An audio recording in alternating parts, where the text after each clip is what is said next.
The month of June is Aphasia Awareness Month. If you're new to this channel and have never heard of the term aphasia, don't worry, you are not alone. About 85% of the population have never heard of the term aphasia. We didn't know what that was either until we had to.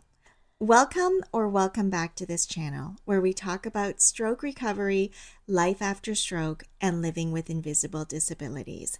I'm Esther, and I have our youngest daughter, Bethany, with me. Thank you for being here. And we're going to talk about all things aphasia. Is that good? Mm-hmm. All right. Let's discuss the expectations versus the reality of aphasia and living with aphasia. So, Bethany is our most tech savvy out of all of our kids, and we wanted to dig deep into what ChatGPT has to say about aphasia. Mm-hmm. So, Bethany, I've never used ChatGPT ever. Mm-hmm. Can you tell me what ChatGPT has to say about what aphasia is? So I'll just type in what is aphasia. It's giving me a lot of information. Um, Aphasia is a language disorder that affects a person's ability to communicate. It's caused by a damage to parts of the brain responsible for language, most commonly due to a stroke, but it can be a result from brain injuries, tumors, or neurological diseases. That's a pretty good definition. Would you I agree? would say so, All yeah. right. And then it breaks down into the different types of aphasia. Can you just quickly go over that? Yeah, there's Broca's aphasia. And what's this? Wernicke's aphasia. Wernicke's aphasia, global aphasia, and anomic aphasia. And so my husband, about a year and a half ago, he suffered a massive ischemic stroke at the age of 52. The stroke happened to the left side of his brain, which is the language center of our brain. So one of the early things that we noticed was that he couldn't speak. Not only could he not speak, he didn't understand what we were saying either. So he had something called global aphasia. And let's have Bethany read the definition for global aphasia. It's the most severe form. Person has major problems with both understanding and producing language. Often occurs right after a large stroke. Yeah. And it's interesting, it doesn't say here that it also affects their ability to read and write. I see. Yeah, I that mean, should be included here. My husband, at the very beginning, he couldn't read at all, like even like a three-letter word, and he couldn't write anything. He couldn't write his name. So we were just starting from scratch at ground zero with global aphasia, and it was very scary for all of us. And but he's come such a long way. So now I'm so happy, like he can understand, mm-hmm. right? Not, do you think he understands like 100%? I wouldn't say 100%, but maybe a good 70 to 80, depending on how we speak and how clear we are in our communication. Yeah, so I think it Yeah. really depends on the communicator and how we communicate. Mm-hmm. It also depends on how he's feeling that day. When Mm-hmm. he is overly tired or Mm-hmm. when he's dealing with fatigue, then it doesn't matter how clearly we communicate. He just has a really hard time. But he's come such a long way Mm-hmm. with his understanding, his reading. He can now read, not up to the level he was before. Like my husband was a huge reader. He just always had a book in his hand. He just loved to read for information, for entertainment. Right now, I would say his reading might be at maybe like a grade 2 or grade 3 level. So just at the very beginning stages. And in terms of writing, he's gotten a lot better with his text messages. Yeah. Yeah. At the beginning, remember, like he would text us and we had no Yeah, idea. We yeah. were like, what do It was like a you Morse code that we're Yeah. trying to We're like, solve. what are you trying to Yeah, say here? yeah. But he's come a long way. So with stroke recovery, with aphasia, even though you cannot recover 100%, there's always progress, and learning is always to be done, no matter how long it takes. So if any medical professionals, if any doctors or speech therapists say, beyond the first 6 or 9 months, learning will stop, don't listen to Mm-hmm. them. Just ignore them, because learning is a lifelong process. But now he has Broca's aphasia. So can you Yeah. read that? Broca's aphasia parentheses, non-fluent aphasia. Person has trouble speaking fluently, can understand language fairly well. Speech is halting with short phrases and omitted words. Yeah, I would agree with that. I like that when it says can understand language Fairly fairly well, well. yeah. So it's not that they completely understand language, but it's pretty good. It's more in the expression and the speaking. I'm just curious. I don't know if ChatGPT can answer this, but can you type in what's it like to live with aphasia? Mm. Yeah, living with aphasia can be incredibly frustrating, isolating, and emotionally draining. Not because the person doesn't understand, but because they can't express themselves the way they used to. Their thoughts are intact, but words just won't come out properly. Imagine knowing exactly what you want to say, but your brain won't let you say it. And I think that's a really good description. And that's what my husband faces every single day, all day. And my husband is a very, very intelligent man. And he has so many ideas, just so much going on in his head. But there's a disconnect between what's here and what's coming out. He usually likes to mimic his the word that he's trying to describe. He's come a long way with that too. He points or he tries to give some keywords on things that we can maybe draw a clue out of. And I think we've gotten a lot better. Like, this was a steep learning curve for all of us to learn about aphasia and just understand what's going on in his brain. And it's difficult because just overnight, boom, he just stopped talking and his ability to communicate went from here to down here. And we had no warning, we had no education or training on learning how to communicate with someone with a traumatic brain injury. So we had to just learn the hard way. And there was a steep learning curve. And it was a very, very, very frustrating experience for all of us, not just for the person with aphasia, but for the family to just get through the everyday. My husband and I were going to go for a walk. And we said, let's go to the supermarket and just buy a couple of things and walk back. And at that time, I remember, like, when I tell him like the supermarket or the name of the store I want to go to or we should go to, I used to always Google it on my iPad and show him like the picture of the store or the logo, and then he would know exactly what I was talking about. But on this particular day, we were getting ready to leave, and he kept looking around and he was looking for something. And I said, what? And he was urgent, like he really wanted to find this before we left for our walk. And I said, what are you looking for? And he couldn't say it. And can you draw a picture? And he said, no, I can't draw a picture. And then I said, can you act it out? Can you show me some sort of an action? So he did this, right? He just did this. And I'm like, wallet? No. iPad? No. Cell phone?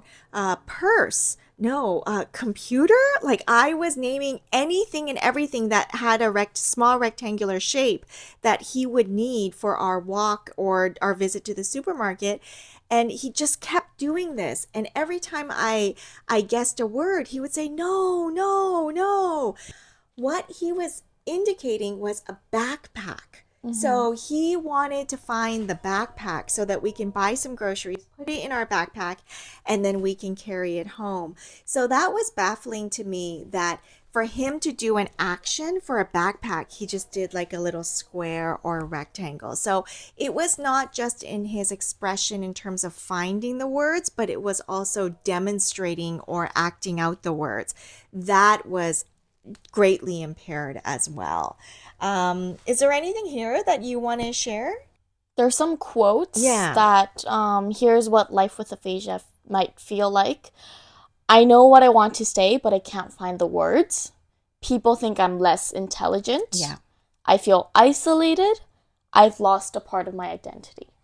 In the world of aphasia, we always say it's a loss of words, not intellect. And if you were to take away one piece of truth or one fact from this, video, that's what I hope that you will take away, is that it has nothing to do with their level of intelligence.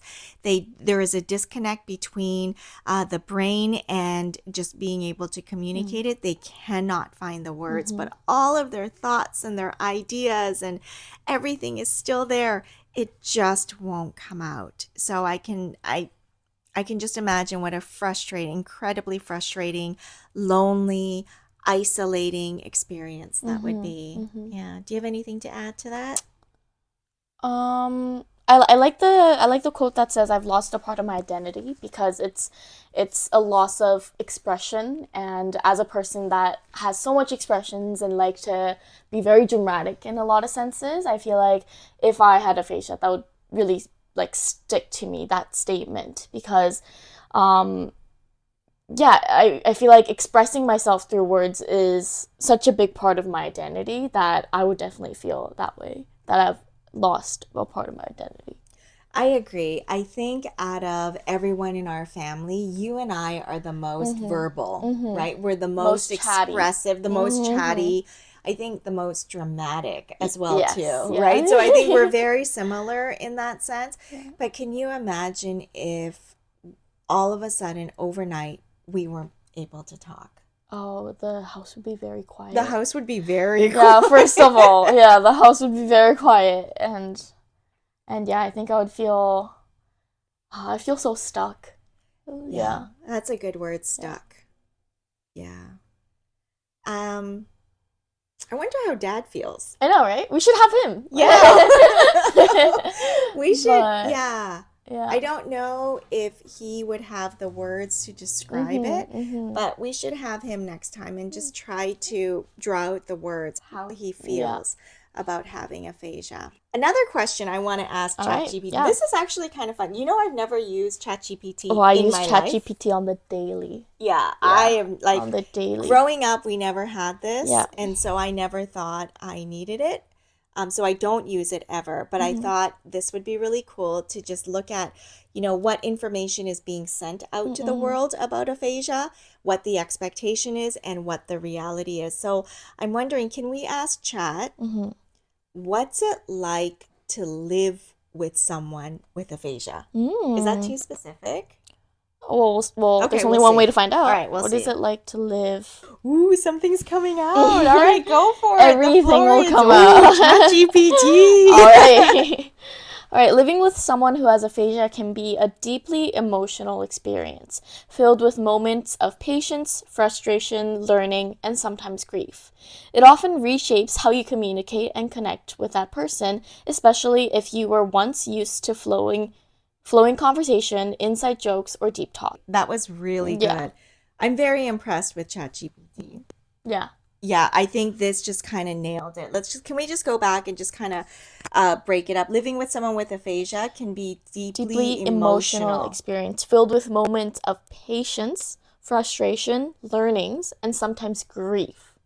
Do you agree with everything here? Yeah, and I want to point out this, like the keyword grief, because again, as I just mentioned, like um living with aphasia would might be losing a part of their identity. So on the other side, on the caregiver side, I think we're grieving that part of the identity that has been lost through expression. That is so good. That's Thank you. so very, very Yeah. insightful. Yeah. Very insightful. Yeah, I do want to touch on grief too. And I think grief is an uncomfortable topic. People don't really like to talk about grief or to really express grief. I think we just like to talk about it in a generic sense. But a lot of times we think we use that word for a situation where someone has passed away or when we have lost someone. Um, but grief is a loss of anything that you hold dear, right? So you could grieve like the loss of a job or the loss of, a friendship or the loss of, yeah, your identity, right? And this is huge. And I think this was I didn't realize it at the time, but I remember the first year right after my husband's stroke, like we were just in survival mode and we felt all the emotions in a very deep and very dramatic way. And there were so many moments of anger and confusion.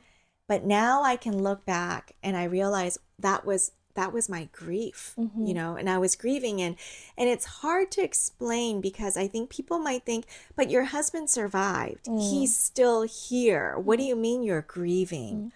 Well, I think only people who have gone through something like this can truly understand that, yeah, of course, I'm still grieving. Yes, he's still here. I'm so thankful that he's here and he's alive, but I'm grieving the life that we had. I'm grieving the relationship that I had with my husband, just all the, because now the roles have reversed, or not reversed, but the roles have changed, right?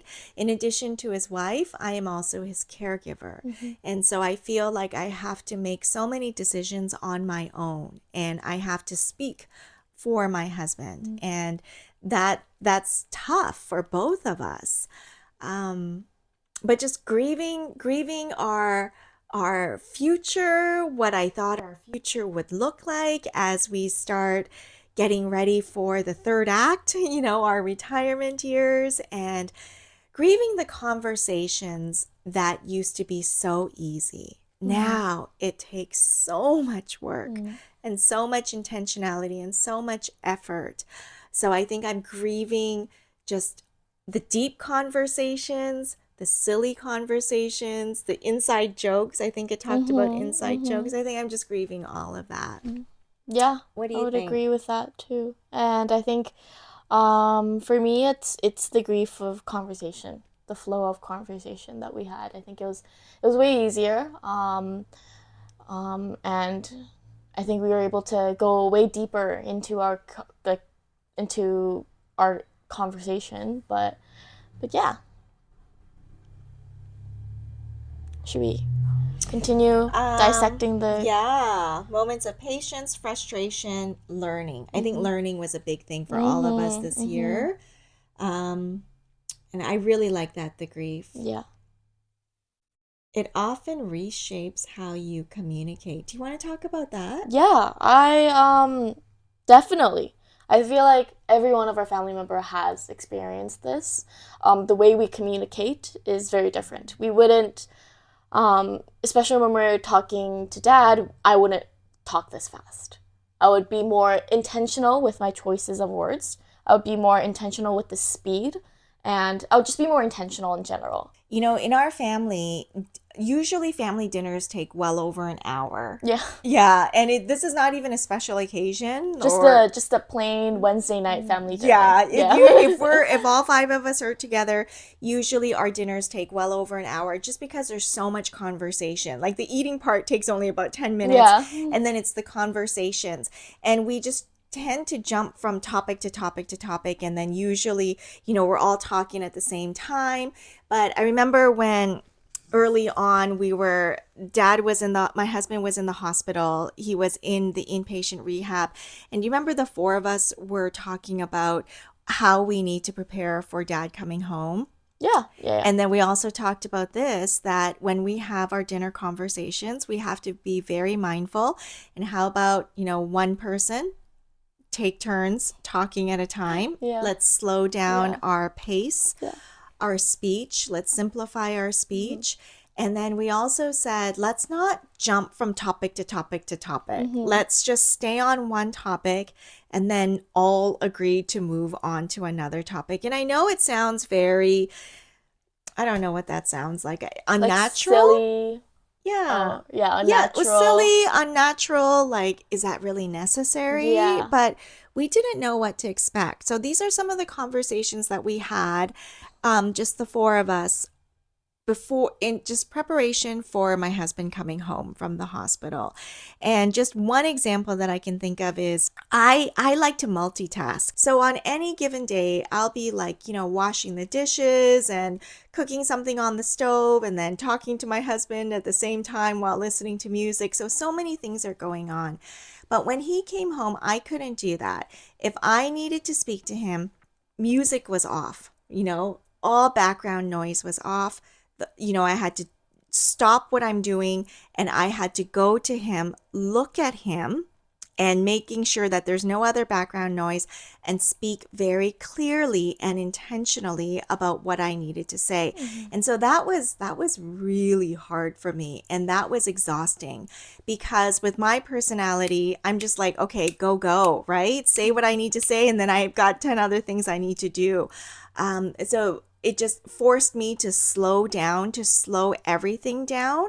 And that was a huge learning curve. And that was the hardest part for me. Do you have anything else to add to this? Anything here?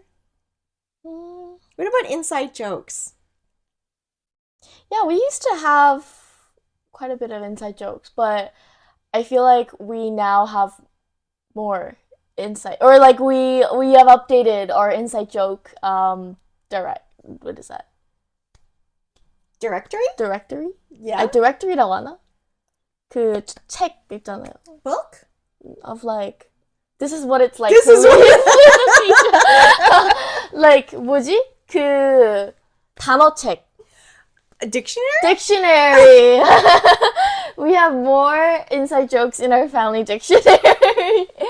I would say so. Yeah. Yeah. I mean, They're updated now. we can laugh about it now, but at the time it wasn't funny. But when my husband woke up from in the ICU, he was at Vancouver General Hospital. He was in a coma, and he woke up, and Yeah. one of the first things he said was EMCM, right? Like the letters The four letters. Yeah. EMCM. And then we're like, what? And we were trying to guess what it was.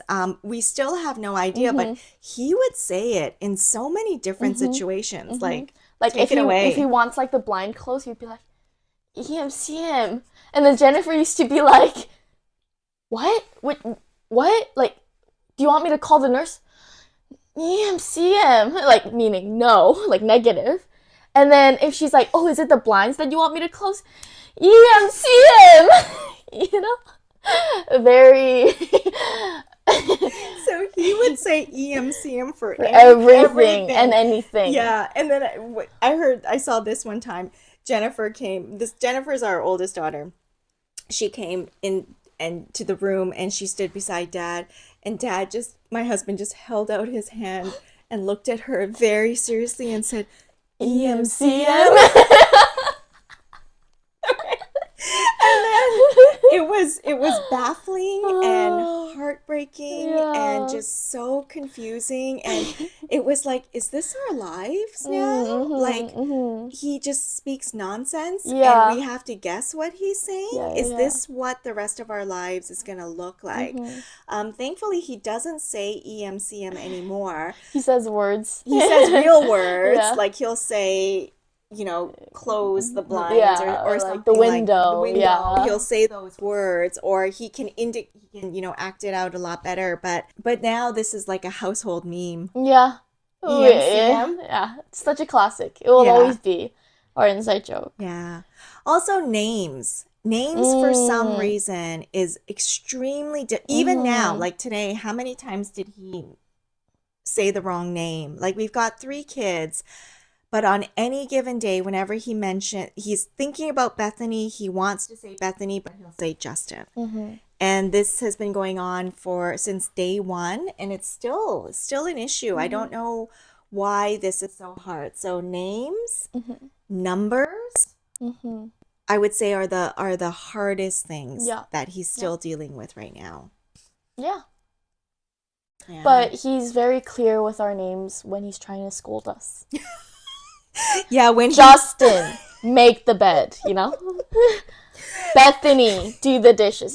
Like he's very clear on those things, but so just regular conversations, he tends to struggle a bit on. You know what? Names. I think that's so true. Yeah, I know. He's because he wants, like, he's very intentional. Aphasia. Just the world of aphasia. There's no right answer. No. There's no right pattern. It's just you just find things along the way. It's crazy. Yeah. I found that it can be, or chat said that it can be mentally and emotionally exhausting. Yes.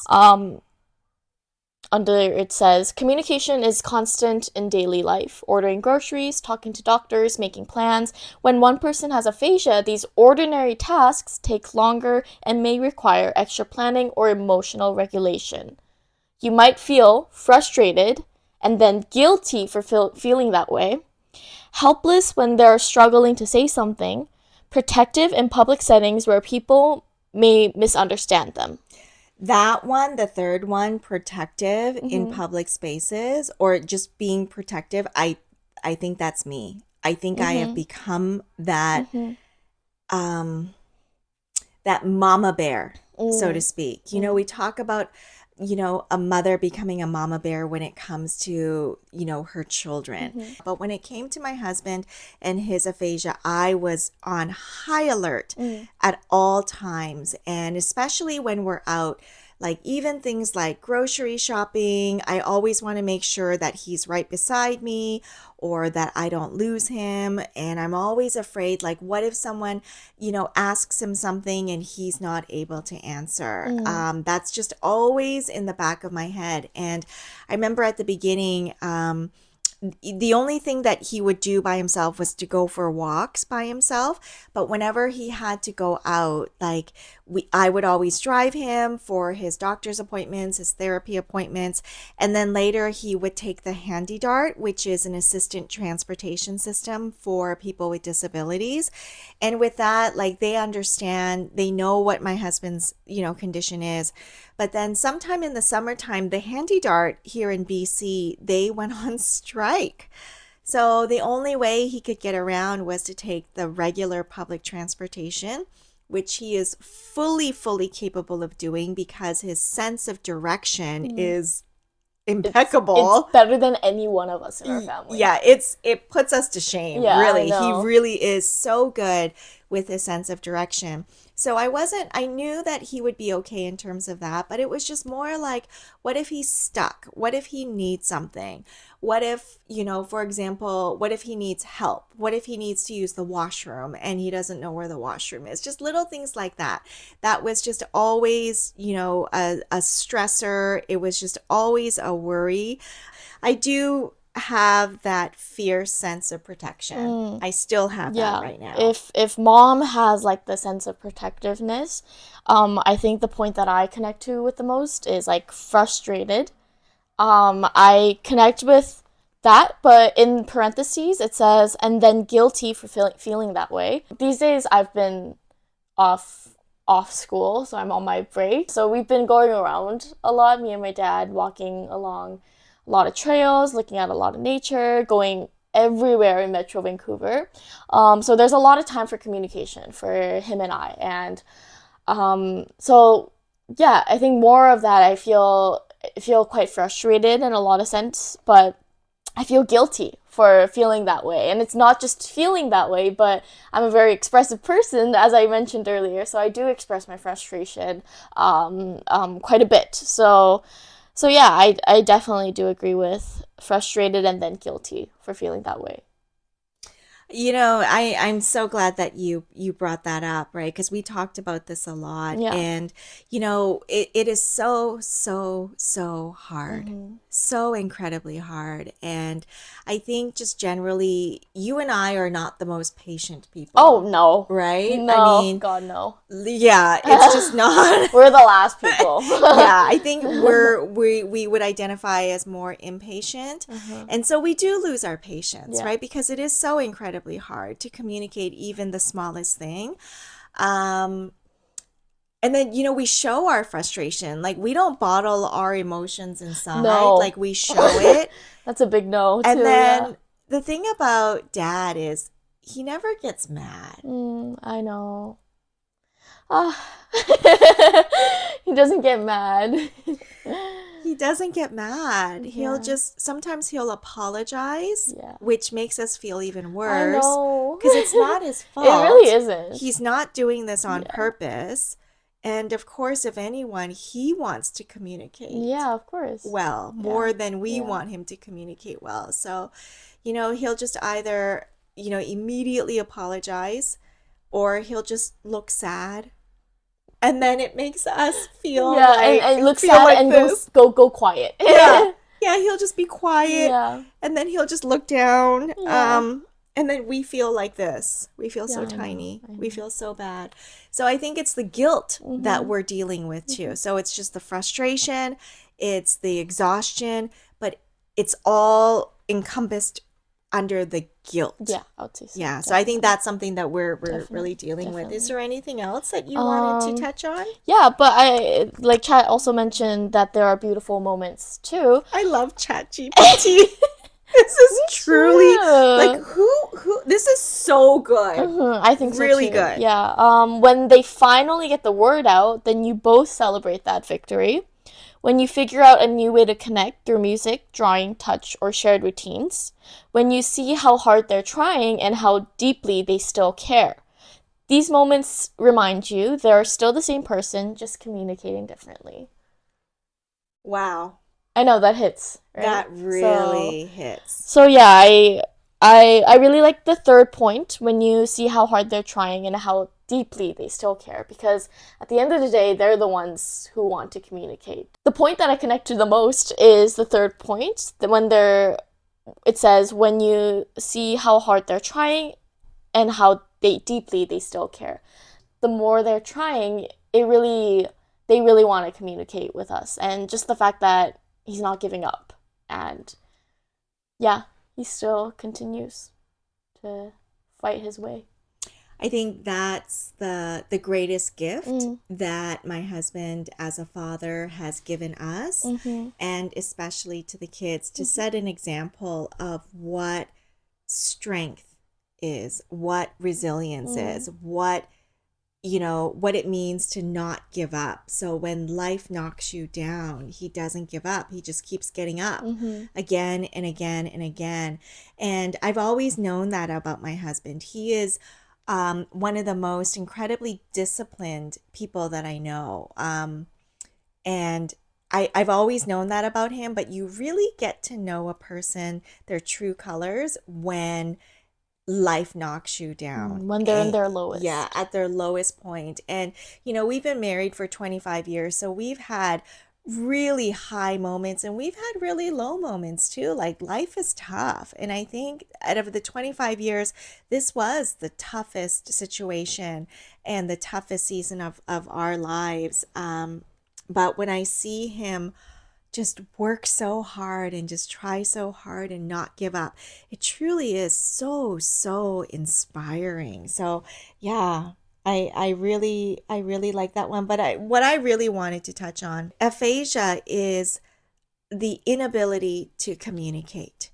It has nothing to do with their intellect, and they are still the same person Mm-hmm. in there. You just Mm-hmm. have to find it. Yeah. You just have to search for it Yeah. and Yeah. do the work Mm-hmm. to discover that they are still there and they are the same person. If anything, they are stronger and wiser and just that much better for it, but they're still in there. Mm-mm. Yeah, that was great. I think I just want to close off with what Chat said in the conclusion. If you're living with someone with aphasia, you're doing something incredibly human and meaningful. So have pride in that. This was great. Yeah. Thank you so much. For sure. Thank you, Bethany. Of course. Thank you, ChatGPT. ChatGPT. And thank you all for staying with us. Yeah.